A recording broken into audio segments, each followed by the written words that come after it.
Hey guys, Ollie here again from New Wave, and in today's session what we're going to be looking at are the different project libraries in LaunchPad, which contain loads and loads of sounds that we can use in our compositions.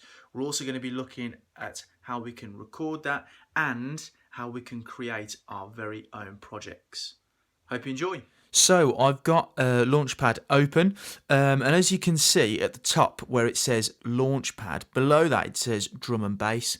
Now that's the style of sounds that we're going to be hearing on our trigger pad. So those really hard-hitting 808s, that really deep synthy bass sounds. But if we want to change that and change some of the sounds on our trigger pad, we can do that by first clicking here in the top left, and then we go to Projects. Now, you can see we've got a list of different styles of music, and in those different styles of music, in those different projects, we'll have different sounds. So the ones I've been playing so far have been drum and bass. Let's try retro funk, because I quite like that one.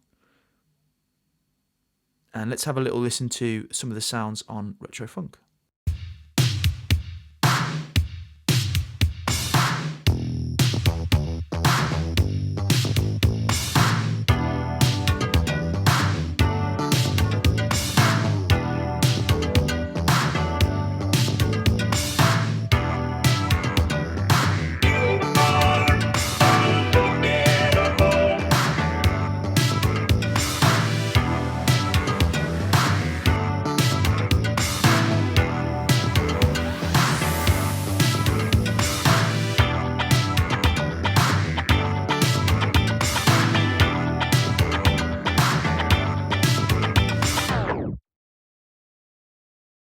So, as you can hear, we've got a totally new array of sounds now.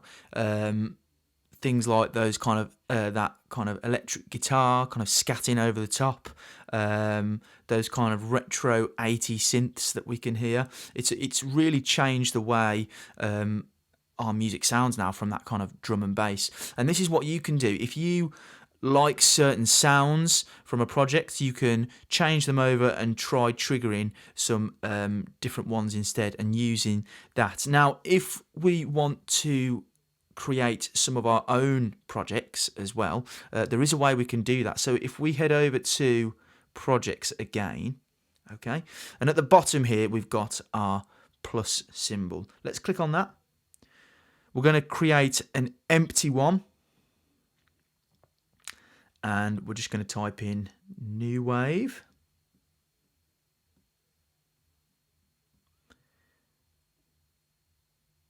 Okay, and we've got our New Wave trigger pad. But as you can see, we've got nothing on there at the moment. It is empty. If we go to click on something, can't do anything. It won't allow us to do anything. So what we need to do is we need to fill our trigger pad with sounds.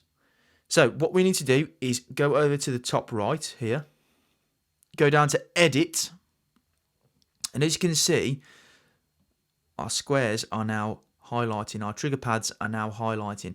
We're going to go to the top left one,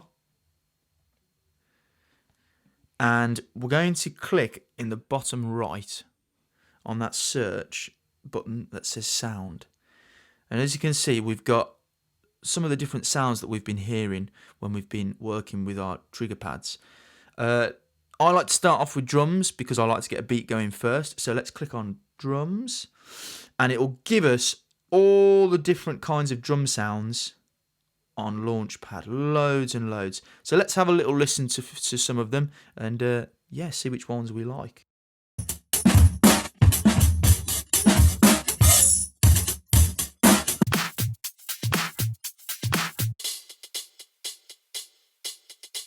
I like that hi-hat.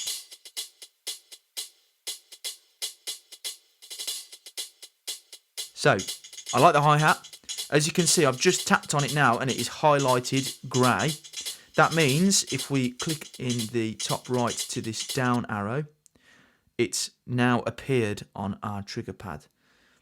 So if we wanted to kind of change the way that hi-hat sounded, we'd go to type here in the bottom, and we can change the way that trigger is being done. So if you wanted it to play for 8 beats long instead of 4, we can do that. If we wanted it to be a one shot, we can click one shot, and I'll show you what that does now. So now it's touch controlled. So when my finger is on it, it's playing. When it's off, it stops. So let's just put it on a loop. And let's get that going. Okay, so we've got that playing. I want to add in some more drums now, because I think just having a hi-hat on its own wouldn't be as good. So let's add in another one below. Go to drums. Let's add something in.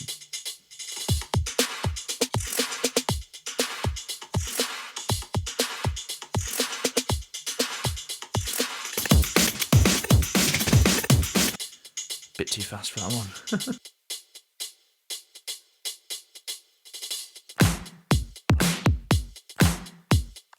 Yeah, I like that one. So I'm going to choose that one. Cool, that one's there.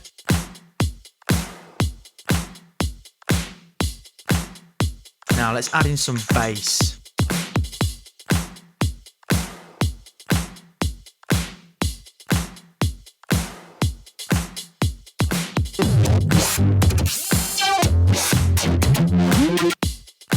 No, not that one. Definitely not that one.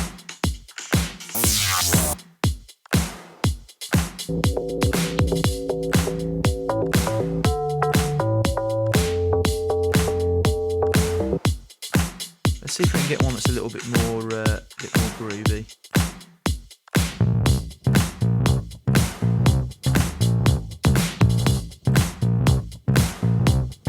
Sounds good. Cool, so we've got that one in.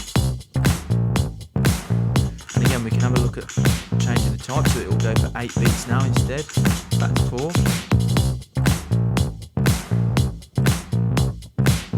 Cool, let's get a melody line going as well now.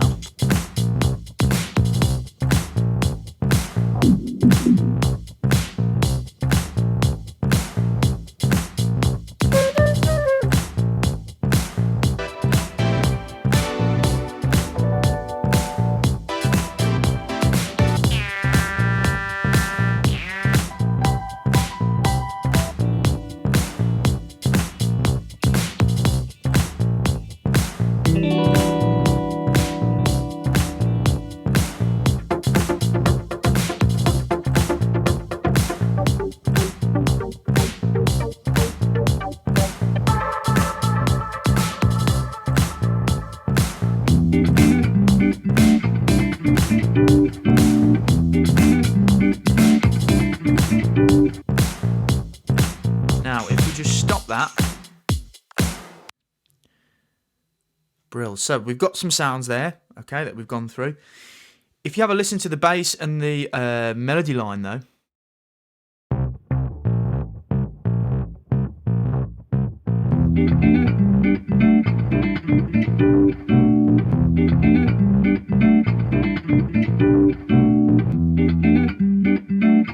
Doesn't sound quite right. So there's some things we can do here. First of all is we can head up to top right again, and we can click on the key. Okay, now at the moment the key is off. So if we were to click on one of the notes, it would change all our triggers into that key of music. So let's go with D, and let's have a little listen now, see if it works a bit better.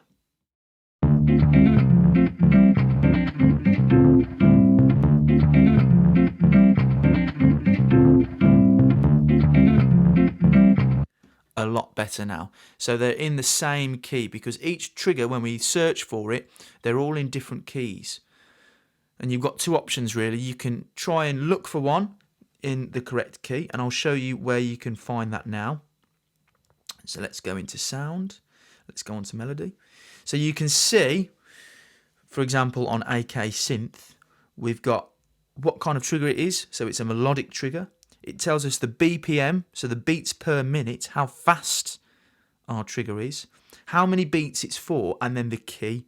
So AK synth is in the key of G minor. So if you wanted to pick another bass line, for example, we could either pick one in G minor, or we could choose which ones, head over to the key section, and then change the key like that. So we've got our 4 triggers at the moment. Let's have a little listen to them again.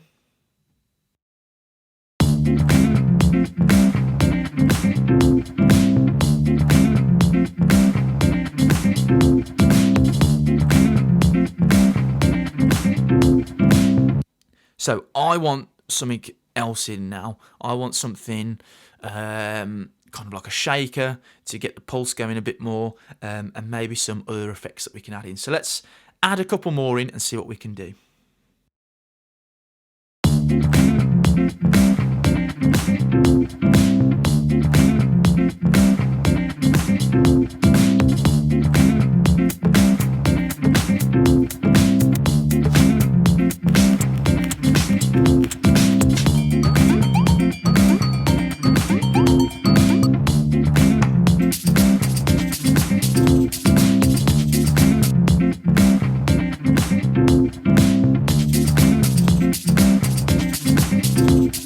Now I think that shaker is quite loud there, so what I'm going to do is I'm going to head over to type, and you can see here we've got volume, so I'm just going to turn that down a bit.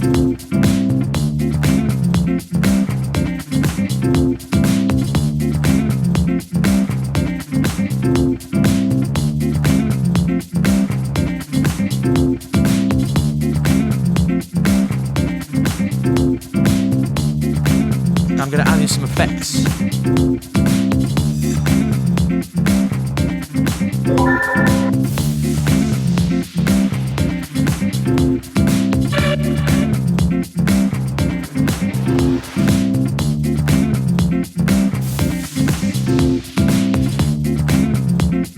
I want to change the type of that. I'm going to change it to a re-trigger.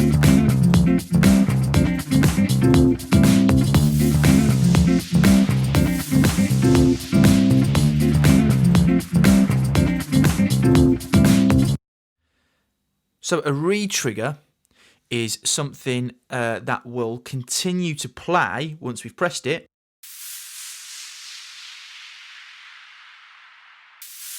but when we hit it again, it will go straight back to the start.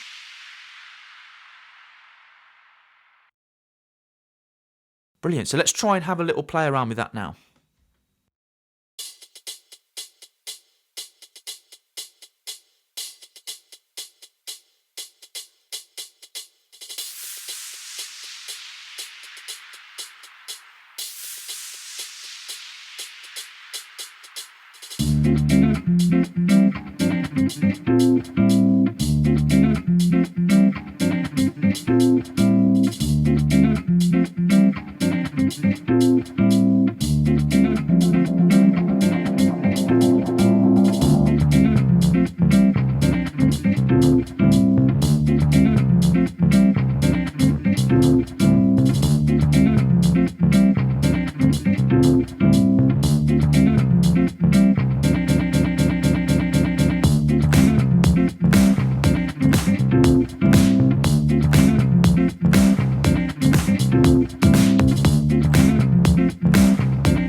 So there you go.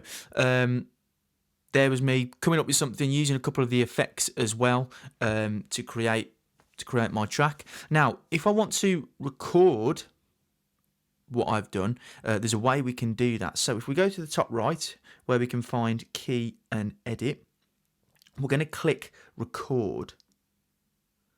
And as you can see in the top right now, those 3 little dots have turned red, and we've got the record button underneath. So anything we do now is going to be recorded in the app. So let's just quickly play something.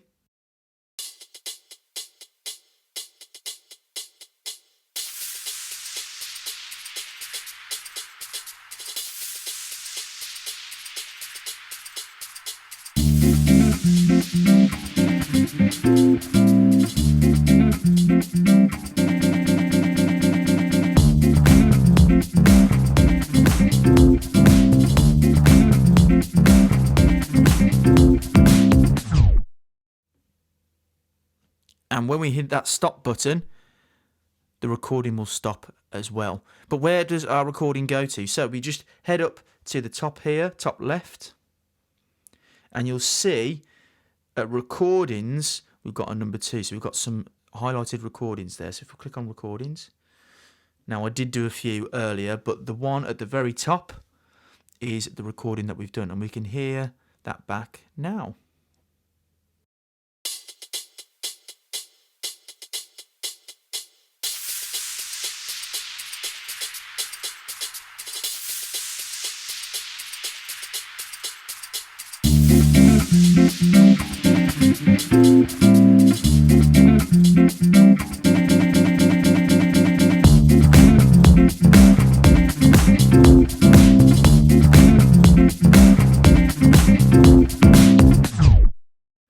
And there you go. So we've got the ability to change the name of that. And if we want to as well, just quickly head back there, we can also export this into an audio file, so we can send it to some friends and some family as well. So we've got 2 different kinds of files we can send it as, an AAC or a WAV file. I'm just going to send it for WAV for now, and then we can click there, and then we can either send it as an audio clip, a video, YouTube, or to SoundCloud as well. So we have the ability to record some of our own projects and send them. Brilliant. And there you go. So we've been able to create our very own project with some of the sounds that we've chosen ourselves. So in the next session, what we're going to do is we're going to have a little bit more of a look now at how we are going to compose and create our tracks live, and some of the tips and tricks I can show you on getting those compositions to the next level. So I hope to see you on the next one.